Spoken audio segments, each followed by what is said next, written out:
Hello student, कैसे हो? बढ़िया। तो चलिए स्टूडेंट, आज हम शुरुआत करेंगे 10.2 की। और आपसे उम्मीद करता हूं कि मेरी जो लास्ट वीडियो थी 10.1 की वो आपने देखी होगी, है ना? और सो प्लीज, अगर आप में से किसी ने वो 10.1 की वीडियो नहीं देखी है तो मैं आपको कहूंगा कि फर्स्ट ऑफ ऑल वो 10.1 की वीडियो जरूर देखिएगा, है ना? और अगर आपने स्टूडेंट देखी है तो प्लीज मुझे कमेंट करके बताइए, है ना? और मेरे चैनल को सब्सक्राइब कीजिए, क्योंकि मेरे चैनल के सब्सक्रिप्शन जो है वो बहुत कम है ना? वैसे भी मैंने अभी ये चैनल शुरू करा है, ज्यादा टाइम नहीं हुआ। और सबसे बड़ी बात है स्टूडेंट, कैमरे के आगे टीच करने का मुझे ज्यादा एक्सपीरियंस भी नहीं है ना? पर फिर भी स्टूडेंट, मेरी कोशिश होगी कि आपको मैं बेस्ट टीच कर पाऊं, बेस्ट तरीके से पढ़ाऊं, और वैसा पढ़ाऊं स्टूडेंट जैसा कि आप क्लास में पढ़ते हैं। मेरे पास ज्यादा मॉडिफिकेशन नहीं है, कोई ज्यादा बढ़िया बोर्ड भी नहीं है, ठीक है? बट फिर भी मैं आपको एक चीज की गारंटी देता हूं कि आपको उस तरीके से कराऊंगा कि जो आपको बेस्ट लगे। सो प्लीज मुझे कमेंट करके बताइएगा कि आपको ये मेरी वीडियोस कैसी लग रही हैं। ओके, तो स्टूडेंट अब बात करते हैं एक्सरसाइज 10.2 सर्कल, क्लास 10। तो स्टूडेंट, इस एक्सरसाइज में का जो फर्स्ट क्वेश्चन है, it is similar to the last question of 10.1। 10.1 का जो थर्ड क्वेश्चन था, सेम उसी से मिलता जुलता क्वेश्चन है। ओके स्टूडेंट, तो देखिए इस क्वेश्चन में क्या कहा गया है। हमें बताया गया है from a point Q the length of the tangent to a circle is 24 centimetre. यानी कि एक पॉइंट Q है, यहां से एक टेंजेंट है जिसको मैंने यहां पे पॉइंट P लिया है। तो QP एक टेंजेंट है जिसकी लेंथ कितनी है? 24 सेंटीमीटर है। And the distance of Q from centre is 25 centimetre. और इस Q पॉइंट का सेंटर से जो डिस्टेंस है वो 25 सेंटीमीटर है। हाँ, तो मैंने एक सर्कल ड्रॉ किया हुआ है जिसका सेंटर O है। QP हमारे पास एक टेंजेंट है जिसकी लेंथ 24 सेंटीमीटर है, और Q पॉइंट का सेंटर से डिस्टेंस जो है वो 25 सेंटीमीटर है। आपको फाइंड करना है student, find the radius of the circle. इस सर्कल का आपको रेडियस फाइंड करना है, और वो है हमारे पास PO। तो आपको लेंथ फाइंड करनी है PO की। ओके स्टूडेंट, सॉल्यूशन में सबसे पहले स्टूडेंट बात करते हैं वही 10.1 थ्योरम की, जो हमने 10.1 थ्योरम में पढ़ा था। हमने, याद है आपको क्या पढ़ा था? यस, हमने पढ़ा था कि radius is perpendicular to tangent. तो वहीं से मैं शुरुआत कर रहा हूं कि वी नो दैट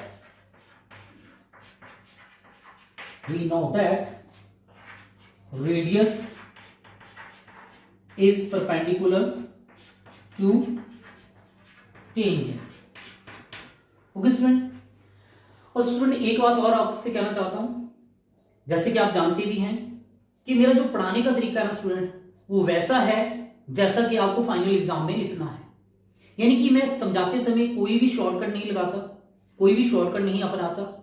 आपको सेम वैसे ही बताता हूं जैसा कि आपको फाइनल एग्जाम में लिखना होगा और लिखना चाहिए, है ना? सो प्लीज, मतलब थोड़ा सा मेरी वीडियोस लेंथी हो जाती हैं, क्वेश्चन कराने का तरीका थोड़ा लेंथी हो जाता है, क्योंकि मैं उसी तरीके से समझाता हूं जो आपको फाइनल एग्जाम में करना है।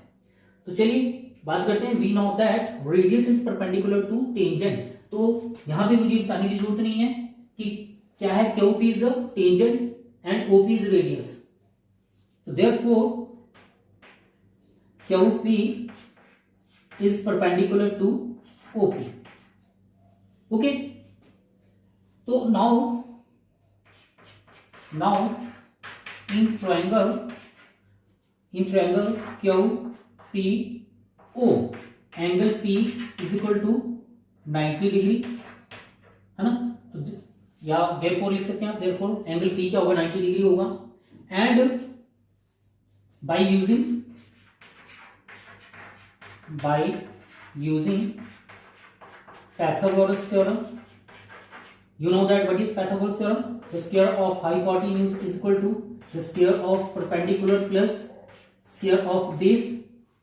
ओके, हाँ, यहाँ पे एक बार मेंशन जरूर कर देना स्टूडेंट कि PO हमारे पास कितना है, PQ हमारे पास है 24 सेंटीमीटर, और यहाँ पे QO which is given 25 centimetre, है ना? O is the center of circle. तो by putting the value hypotenuse, ये 90 डिग्री का एंगल है, इसके सामने वाली साइड को हम हाइपोटेन्यूज बोलते हैं, है ना? तो तो यहाँ पे hypotenuse is equal to Q या O Q square, perpendicular P O square, base में हम लिख सकते हैं पी क्यू स्क्वायर। तो ये हमारे पास है student 25 whole square. P O हमारे पास नहीं है, मालूम नहीं है, फाइंड करना है। P Q 24 whole square. तो स्टूडेंट 25 होल स्क्वायर मतलब 25 इंटू 25 जो कि क्या होगा 625। P O square as it is 24 whole square, 24 into 24 that is 576। ये प्लस है स्टूडेंट, इस तरफ लेके आपके इसको माइनस कर दीजिए। ये स्टूडेंट आ जाएगा हमारे पास पी ओ स्क्वायर। तो यहां से स्टूडेंट पी ओ स्क्वायर इसको माइनस कर लेना, जो आ जाएगा 49, जिसको हम 7 स्क्वायर लिख सकते हैं। तो यहां से पी ओ की वैल्यू कितनी आ जाएगी स्टूडेंट, 7 से 7 स्क्वायर से स्क्वायर कैंसिल हो जाएगा, या आप कह सकते हैं पी ओ 49 स्क्वायर रूट में भी लिख सकते हैं, जिसको 7 इंटू 7 लिख सकते हैं। 7 का पेयर बन रहा है, पेयर बन करके बाहर ले आ सकते हैं ना, तो पी ओ आपके पास आ जाएगा 7 सेंटीमीटर। और स्टूडेंट पी ओ क्या है, रेडियस ऑफ सर्कल। तो therefore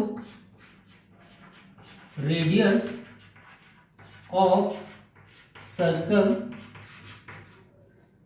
is 7 सेंटीमीटर। तो स्टूडेंट ये लास्ट वाली लाइन जरूर लिखा करो एग्जाम में, है ना। ये हमेशा जो भी क्वेश्चन में पूछा जाए वो लास्ट में हमने लिखना है कि ये हमने फाइंड किया है। ओके, तो एक बार दोबारा देख लेते हैं क्या था question student. From a point Q the length of the tangent to a circle is 24 centimetre. तो ये पॉइंट Q है, यहां से लेंथ जो है टेंजेंट की, जिसे हमने QP बोल लिया, वो हमें 24 सेंटीमीटर दे रखी है। और the distance of Q from the centre is 25 centimetre, हमें 25 सेंटीमीटर भी गिवन है। फाइंड करना है हमें रेडियस ऑफ सर्कल जो है PO। तो स्टूडेंट हमें पता है, we know that radius is perpendicular to tangent. Radius और टेंजेंट आपस में दोनों परपेंडिकुलर होते हैं। तो therefore QP is perpendicular to OP। तो देयरफॉर एंगल P क्या आ जाएगा 90 डिग्री इनटू एंगल QPO या POQ, इसको जो मर्जी लिख लेना आपको जो बेटर लगे। बाय यूजिंग पाइथागोरस थ्योरम हमें पता है hypotenuse square is equal to perpendicular square plus base square. Perpendicular जो है, या सबसे पहले हाइपोटेन्यूज होता है वो 90 डिग्री के सामने वाली साइड को हाइपोटेन्यूज बोलते हैं। तो QO हमारे पास हाइपोटेन्यूज है, तो आ जाएगा 25 whole square is equal to PO जो कि हमें फाइंड करना है, और PQ 24 होल स्क्वायर होगा। तो 24 होल स्क्वायर 24 इंटू 24 576 आ जाएगा। 25 होल स्क्वायर 25 इंटू 25 625 आ जाएगा। इन दोनों को इस तरफ लाके माइनस कर देना, तो PO आ जाएगा 49 का square root which is equal to 7 centimetre. तो देयरफॉर रेडियस ऑफ सर्कल क्या आ जाएगा स्टूडेंट 7 सेंटीमीटर। तो ये था फर्स्ट क्वेश्चन, सिंपल सा क्वेश्चन है। अब देखते हैं नेक्स्ट सेकंड। तो देखो स्टूडेंट सेकंड क्वेश्चन जिसमें हमने बोला गया है TP and TQ are two tangents to a circle with center O such that angle POQ is equal to 110।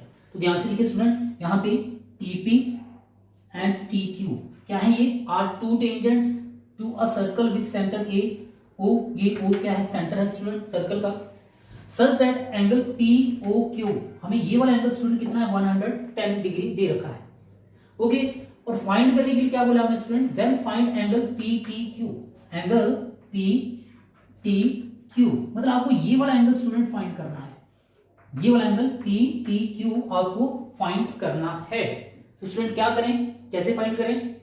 तो स्टूडेंट शुरुआत तो हमारी सेम जैसे लास्ट क्वेश्चन हमने करा उसी के तरह से होगी, कि अगर आप ध्यान से देखेंगे हमें लगे ये TP हमें दे रखा है, एक टेंजेंट है, और OP क्या है स्टूडेंट, रेडियस है।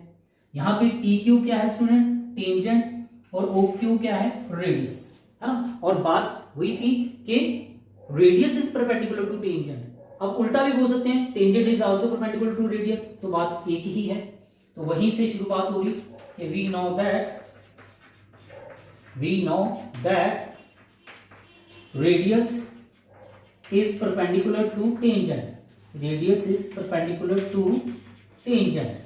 तो स्टूडेंट इसका मतलब हुआ कि OP जो है वो किस पे परपेंडिकुलर है, PT पे। ऐसे ही OQ जो है वो किस पे परपेंडिकुलर है स्टूडेंट, TQ पे। अल्टीमेटली इसका मतलब क्या हुआ, इसका मतलब हुआ जो एंगल P है, देयरफॉर एंगल P जो होगा वो किसके इक्वल होगा 90 degree, and angle Q angle Q है स्टूडेंट वो भी क्या होगा 90 डिग्री। तो स्टूडेंट हमें ये बात पता लगी कि अब ये वाला एंगल क्या है 90 डिग्री का है, ये वाला एंगल भी 90 डिग्री है ना। तो अब क्या करें स्टूडेंट, और उसके बाद अगर आप ध्यान से देखें POQT क्या है स्टूडेंट, ये एक क्वाड्रिलेटरल है ना। A line segment, a closed figure formed by 4 line segment is known as quadrilateral है ना। कोई भी 4 टेढ़ी मेढ़ी लाइनें आपने ली और उनको जोड़ दिया, क्लोज फिगर बना दिया, तो वो क्वाड्रिलेटरल होता है हमेशा, है ना। तो ये क्या बन गया स्टूडेंट, क्वाड्रिलेटरल, है ना। तो नाउ इन क्वाड्रिलेटरल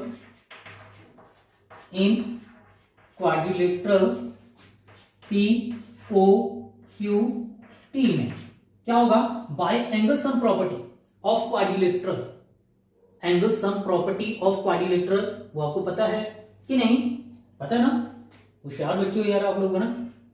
तो क्या होता है, sum of all angles, sum of all angles of a quadrilateral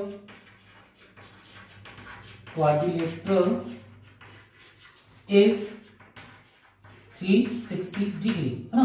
तो स्टूडेंट मैंने शॉर्टकट नहीं लिखा, चाहता तो मैं ब्रैकेट में लिख देता bye angle sum property of quadrilateral, पर मैं लिख रहा हूं दोबारा ना, ताकि आपको अच्छी तरह से पता हो। Sum of all angles of a quadrilateral is 360 degree, है ना।